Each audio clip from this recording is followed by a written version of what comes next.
Hi, in front of me is Samsung Galaxy M34 and today I would like to show you where you can locate all text correction options.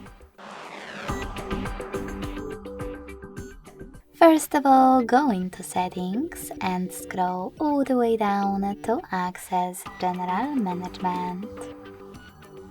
Then click on Samsung Keyboard Settings. And finally, as you can see, smart typing options are over here.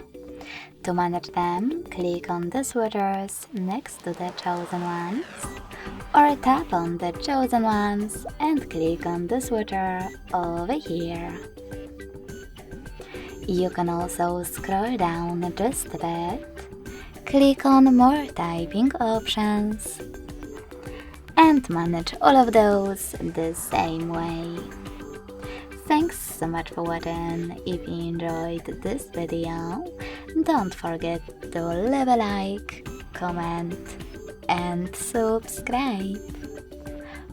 Bye!